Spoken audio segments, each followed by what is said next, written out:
When you're working with Kubernetes, you have to interact with a lot of small, tiny components.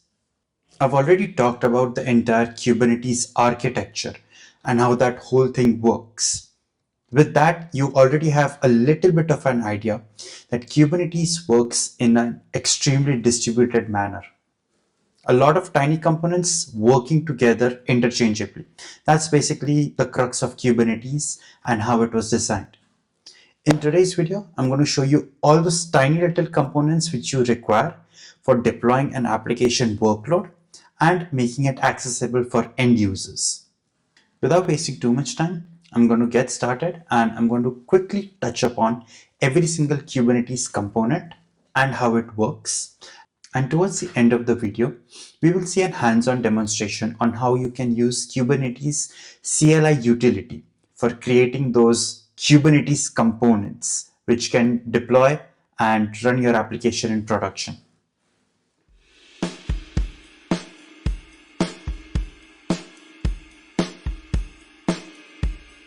Before getting started, I want to share a really nice resource with you. I've written an entire blog on the entire Kubernetes architecture, how it works, and all of its different components. Rather than watching the previous video on the Kubernetes architecture, if you prefer reading it or if you want notes about the whole thing, you can refer to this blog. I'll leave this link down in the description. Similar to the architecture blog, I've written a blog on the entire workloads as well. Everything which is mentioned in this blog, I will be covering within this video. So again, if you prefer a written version or if you just want notes, you can refer to this blog. The link will be down in the description. We're going to start off with the smallest unit in Kubernetes. So in Kubernetes, you've got something called as a pod. Now, in terms of all of the components of Kubernetes, a pod is the smallest resource. Inside a pod, you've got containers. You can also have multiple containers within a pod. Now, what exactly is a container? If you don't know what is a container, think of it as a box which has got your application code, all of its executable binaries and dependencies. I've made a complete in-depth video on containers. So if you've not yet watched that one, check that one out before continuing with this one. So a pod can have a single container or multiple containers, and a pod is the smallest unit, the smallest Kubernetes resource. You can essentially think of a pod as a wrapper around containers. Now, exactly in Kubernetes, why do you require a pod? Can't you just directly take a container and run the container as is? Since Kubernetes is a container orchestrator, meaning that it needs to take a container and do different things with it, it needs a wrapper. As we keep working with Kubernetes more and more, you'll understand why exactly a pod is required and why can't you just directly take a container and run it as it is without wrapping it around in something like a pod. But just to give you a general idea, a single container may not be able to do everything that's required. So when you're running really complex applications, those applications need something like startup tasks. Those startup tasks are done in a different container. Why? Because you want to keep your application container as lightweight as possible. You wouldn't want to burden it with the different files required for all of those startup tasks. So in this diagram, for example, let's say this is your main application container. We'll paint it red. And this right here is the container with the startup tasks defined in it. This actual application container doesn't have any of the utilities required for doing the startup operations. So I'll inject a second container, which will take care of all the startup tasks for me. All the containers which are inside this particular pod are going to share a file system. So I can draw this right here, which is a file system. What's a file system? Simply a storage unit. You're using Linux, you're using Mac, you're using Windows right now. You've got something which is storing different data, right? Your hard disks or your SSDs, whatever. In order to use that, you've created file systems out of it. So similarly, pods also have a file system, and every container which exists within a pod is going to share the file system. The pod will also share the network configurations. So let's say that from some external source, some network traffic is coming to this particular pod. Every single container which is inside this pod will receive that network request. Obviously, whether the pod is going to use the network request to do something or not will be determined by the application code. That's something that the developers need to deal with.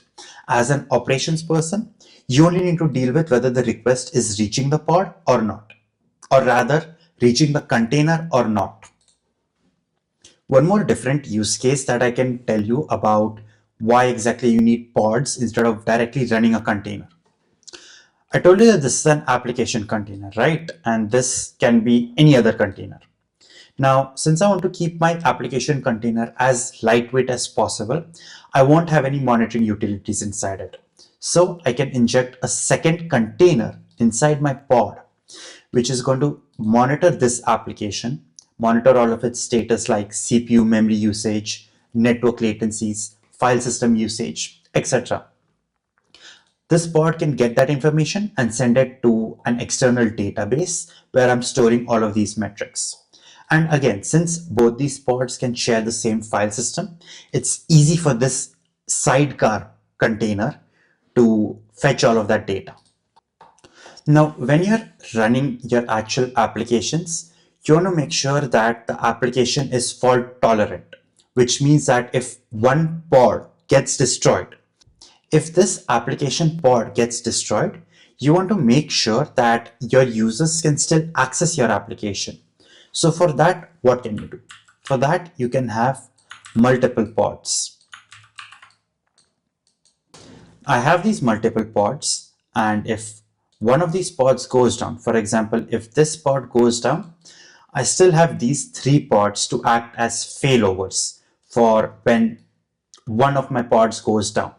So since there are other pods alive with the same application, my users can still get their data.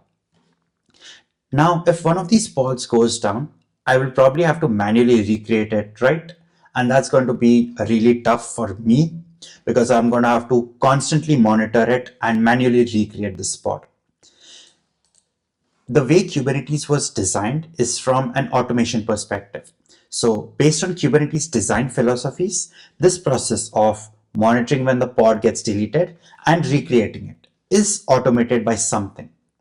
So on top of all of these pods, we've got something called as a replica set.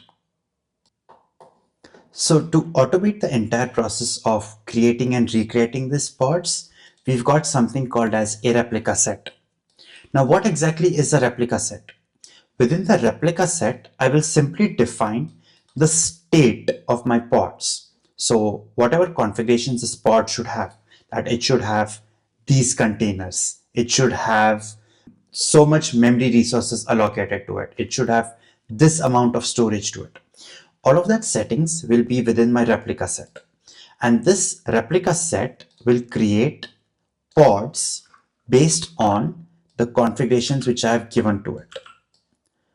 And in this replica set, I can even tell it how many replicas do I want. So if I can say I want 4 pod replicas, and it will constantly maintain 4 pods of that desired configuration. So even if one of these pods dies, the replica set will detect that and it will recreate that pod.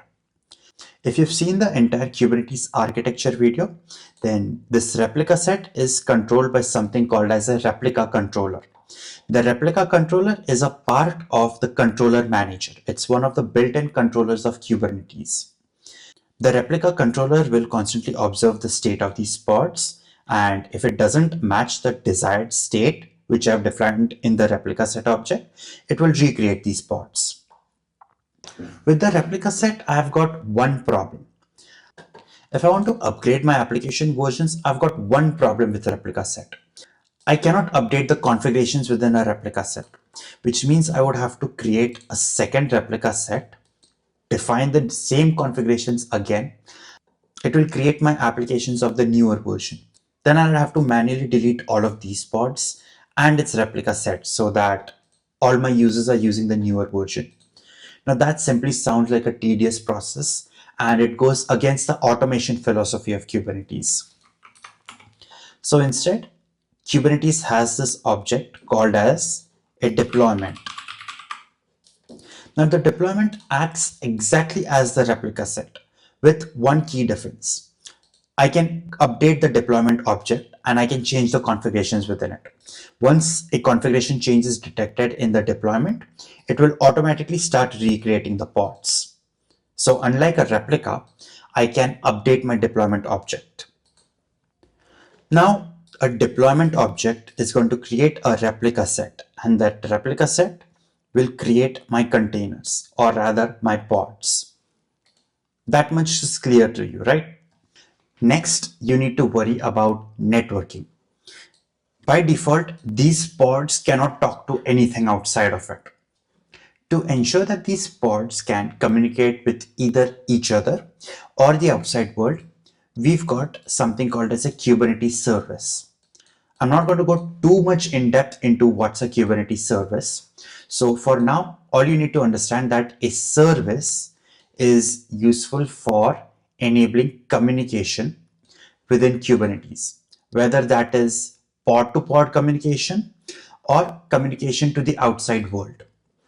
Now, I might have multiple different applications, or if I'm working in a company, I have different environments. For example, I have a production environment, I have a development environment, and I have a testing environment.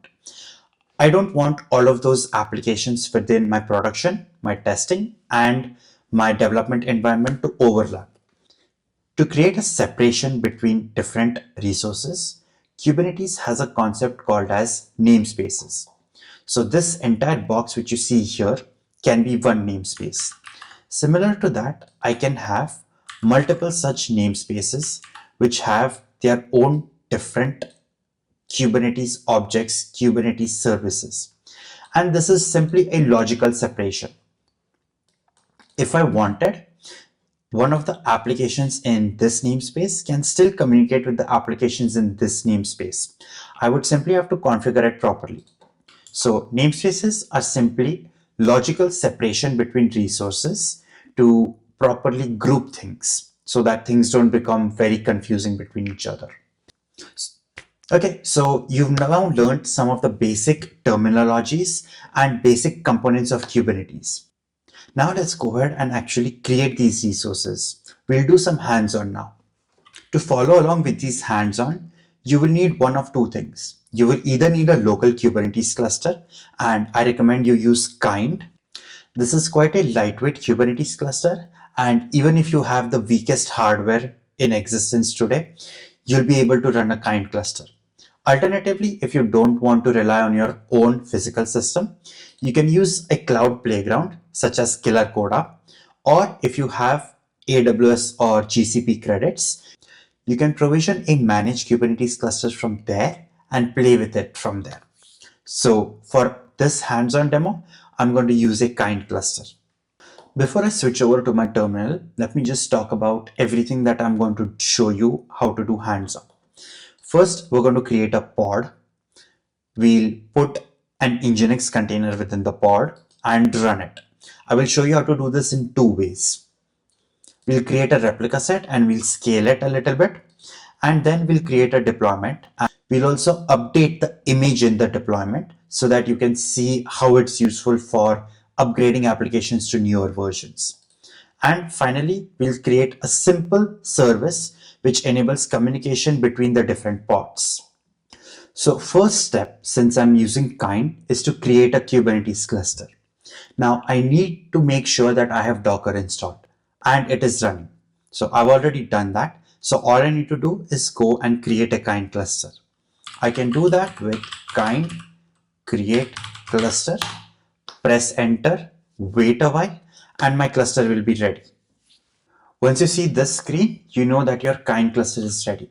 And just to do a double check, I can do a kubectl get nodes, and I can see that I have my Kind cluster.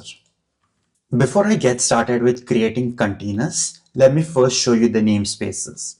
So by default, Kubernetes has a couple of namespaces once the cluster is created.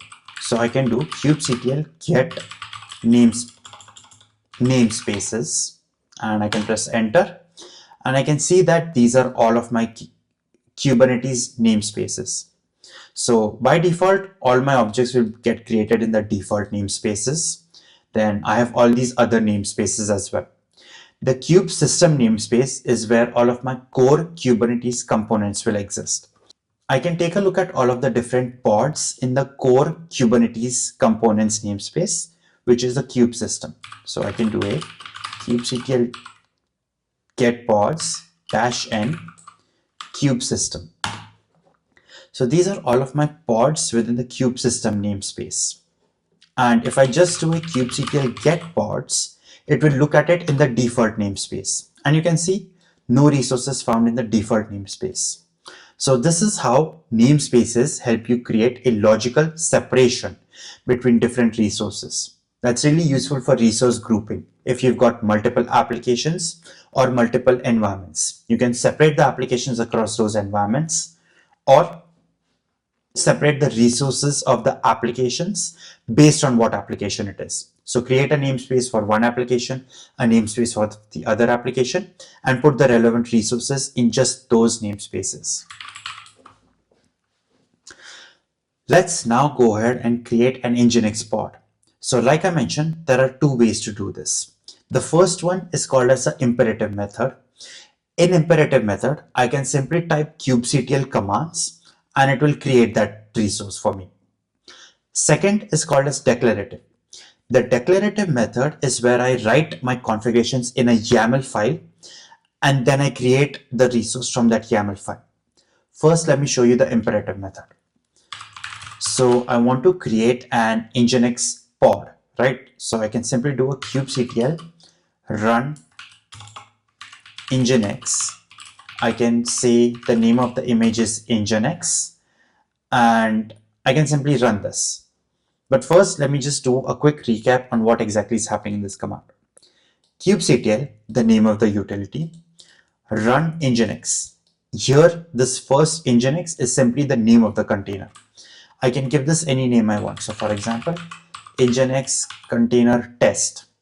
And image, this is the container image which I'm using. So right here, let's use the latest image. And it instantly creates the pod. I can do a kubectl get pods and you can see that the container is creating.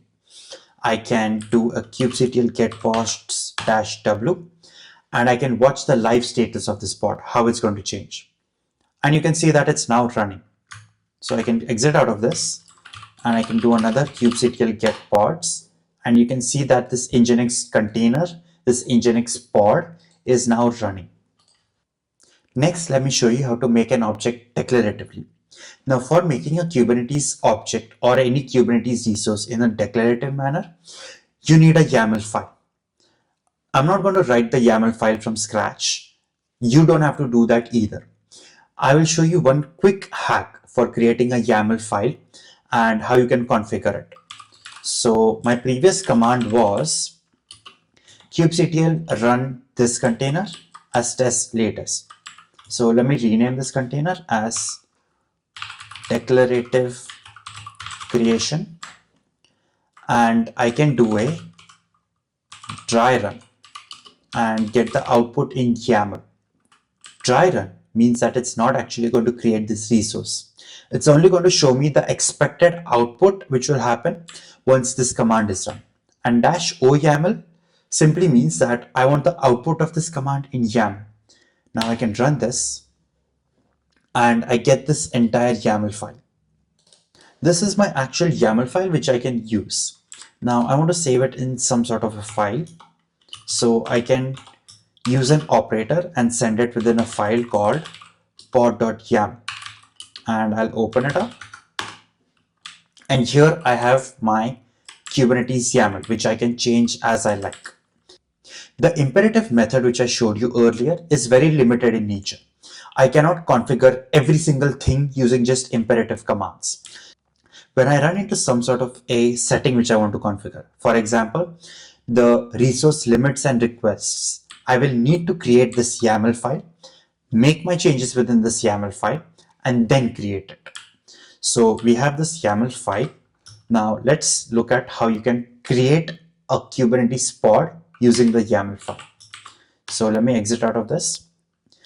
To create the pod from the YAML file, I can simply do a kubectl apply -f pod.yaml. This simply means apply a file called as pod.yaml. Match the state of an existing resource with the state defined in this YAML file. And if that particular YAML resource doesn't exist, create that resource. So if I do an enter and do a kubectl get pods, you will see that this is creating. So it's right now in container creation. After a couple of seconds, it will be created. As you can see, it's now running. Today, replica set is just an object. Nobody actually creates a replica set. Instead, what folks prefer to do is create a deployment, which will then create a replica set and it will manage your pods. So I'm going to show you how to create a deployment object and how to upgrade the version of the container within it. So first, let me get rid of the containers which I already have. I can do kubectl delete pod and pass in the name of the pods and the second pod, and these containers are now deleted. Cool. We'll be creating the deployment in a declarative manner. Similar to how I got the YAML file for the pod, I'm going to get the YAML file for the deployment as well. So I can do a kubectl create deployment nginx deployment image. Now for this image, I'm going to give a particular version of the image because I want to show you how to upgrade it as well. Right here, I'm in the Docker Hub page for Nginx. If I head over to tag, I can see all of the different versions of Nginx. So here I can see that there's a version 1.27 and 1.26. Perl and all are just some other wrappers for lightweight containers or containers specific for this programming language and similar to that. Right now, what I care about is the 1.26 and 1.27. So within my configuration, I'm going to use first 1.26 as my Nginx container version, and then later I will upgrade it to 1.27.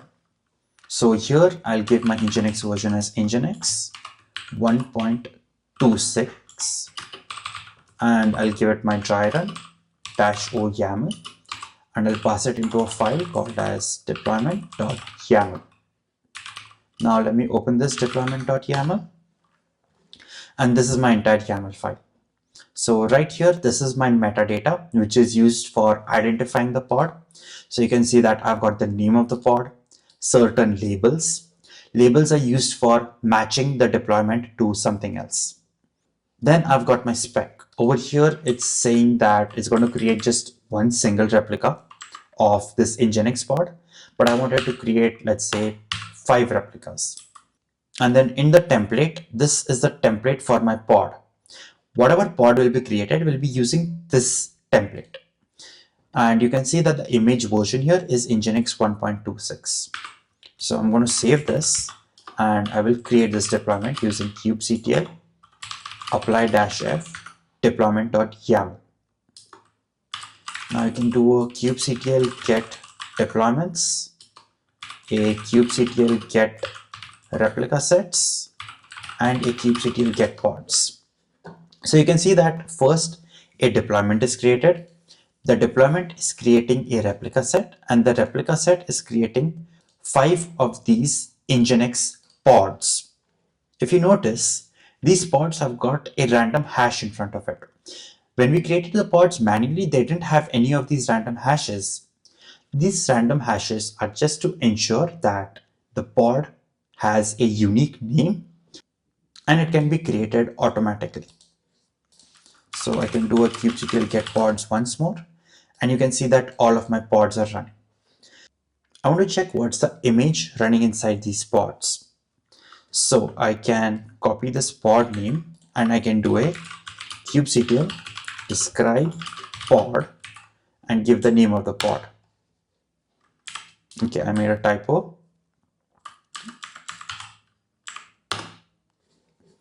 And within this, if I scroll up a little bit, I can see that it's using Nginx 1.26. That's the image.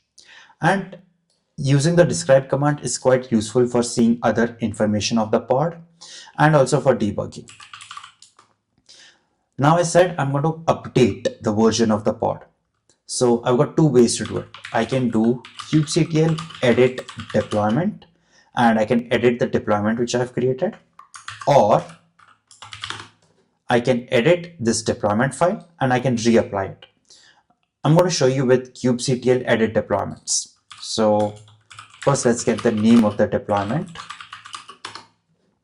Name of the deployment is Nginx deploy. So then we can do a kubectl edit deployment Nginx deploy.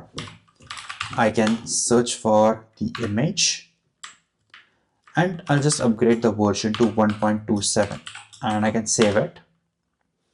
Now if I see kubectl get deployments, kubectl get ReplicaSets and kubectl get pods, you can see that all the pods are running, and if you notice the age, it's quite low.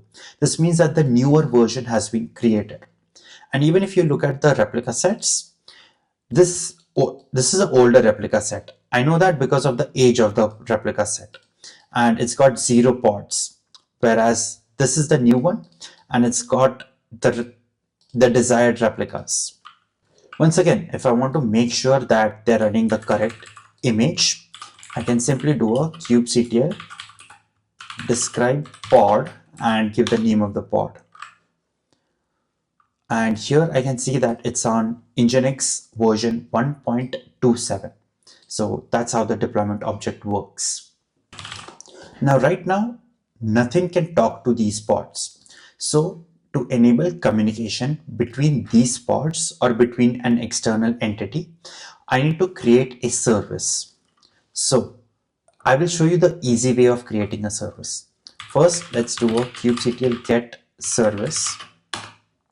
And you can see that there's just one service. This is the default Kubernetes service, which is created by Kubernetes itself to communicate between the different nodes. I want to create a service to expose this pod. Since these pods are created by a deployment, I can expose a deployment which will ensure that every single one of these containers are exposed as well. So let me do kubectl get deployment, and then I can start exposing this. So I will do a kubectl expose deployment Nginx deploy, and I can do a help so I know exactly what commands I need to pass. So this is my template command about what I need to run. Let me use this and expose the deployment. So I can simply use this command, kubectl expose deployment, the Nginx deployment, and expose it on port 80. I can simply create this service and I can do kubectl get service. And you can see that this has been created as a cluster IP. Now, what exactly is a cluster IP? Forget about that for now. We will cover every single service type and networking concept in depth in a different video. For now, all you need to know is that this Nginx service is exposing the Nginx deployment, which means every pod created by the Nginx deployment is exposed. Now, before ending off, there are just two more things I want to cover: the flow of the request, and the second is a helpful tip for you for using Kubernetes in any sense. Let's start with the request flow. So imagine that this circle right here is my request. I can color it blue just so that it's easier to visualize. Whenever I do anything with kubectl, this is how the request is usually going to go. Let's say, for example, I do kubectl create deployment and pass it some configurations. So from kubectl, the request is first going to go to the API server. The API server will validate that all of the configurations I have passed are valid and an actual Kubernetes object can be made from it. From there, that information will go to the HCD. Since we are creating a deployment, The API server will create a deployment object.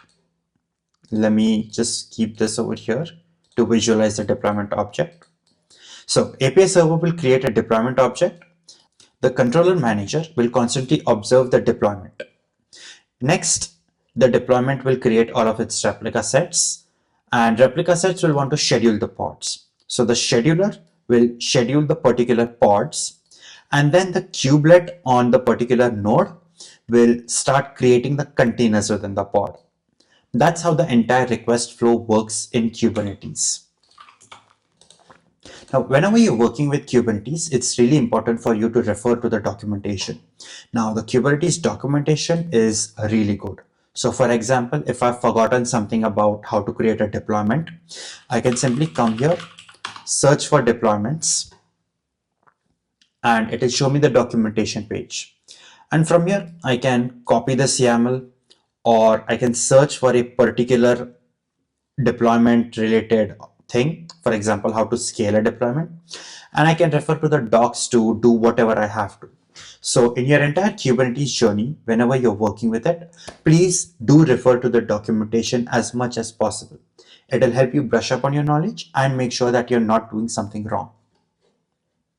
So within this video, you learned about all of the tiny components of Kubernetes which work together for deploying your applications. Now, this may have felt a little overwhelming to you, and that's because I was trying to go through every single object as quickly as possible.